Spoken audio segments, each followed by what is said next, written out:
ঘটনা, এমন একটা ঘটনা বনি ইসরাইলের হযরতে জুরাইজ রাহমাতুল্লাহ আলাইহি বড় আল্লাহর বুজুর্গ, বড় আল্লাহর পেয়ারা। ওই সময় বনি ইসরাইলের মধ্যে এটা জায়েজ ছিল বাড়ি ঘর ছেড়ে একটু দূরে গিয়ে অন্তরালে আল্লাহ তাআলার ইবাদত করা।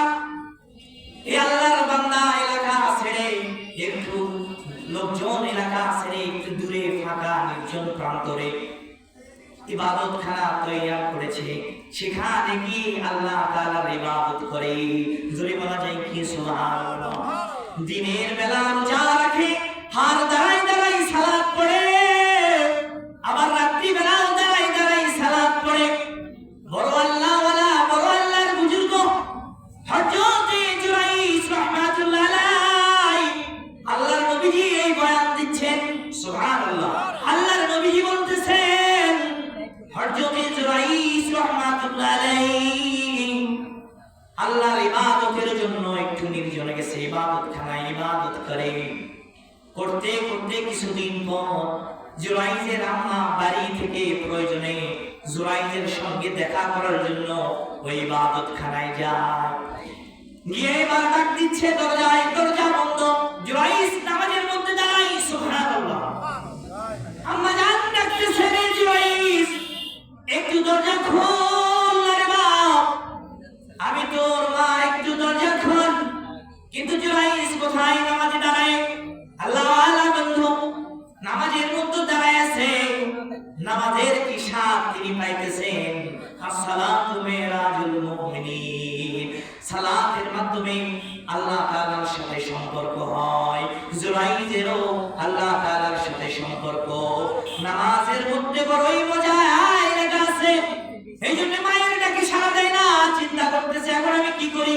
একদিকে মা ডাকে আর একদিকে নামাজে সালাতি উম্মি, সালাত নাকি আমার মা। এমন চিন্তা করতে করতে চিন্তা করলেন না, আম্মা জান ডাকে ডাকু, আমি নামাজের মধ্যেই দাঁড়াই থাকি, নামাজের মজা লাগতেছে, নামাজে খাড়াই গেছে। কয়েকদিন পর দ্বিতীয় দিন আবার আসছে জুরাইজের মা, এসে আবার বলতেছে, জুরাইজ দরজা খোল, আমি তোর মা। আবার একই জবাব, একই চিন্তা, হায় হায় সালাতি উম্মি, আমার আম্মা জান এসেছে, আমি এখন কি করি, আমার নামাজ দেখি আমার মা। আবার তিনি নামাজটাকেই প্রাধান্য দিলেন, নামাজেই দাঁড়িয়ে থাকলেন। আম্মা জান ডাকতে ডাকতে চলে গেল। তৃতীয় আরেকদিন জুরাইজের আম্মা এসে ডাকতেছেন, জুরাইজ দরজা খোল রে বাপ, আমি তোর মা, একটু দরজা খোল রে জুরাইজ।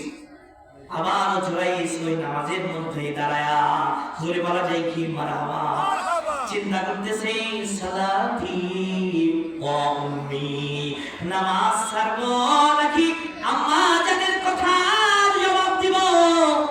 কিন্তু আল্লাহওয়ালা নামাজের স্বাদ পাইয়ে গেছে, এই দিনও আর জবাব দেয় না, নামাজকে প্রাধান্য দিয়ে নামাজেই দাঁড়াই থাকে। তখন আম্মা জান বড় মনে কষ্ট পাইছে। ঠিক আছে ভাই, কষ্ট আম্মা জান দিলের মধ্যে কষ্ট পাইছে, মুখ দিয়ে বদদুয়া দিয়ে দিয়েছে।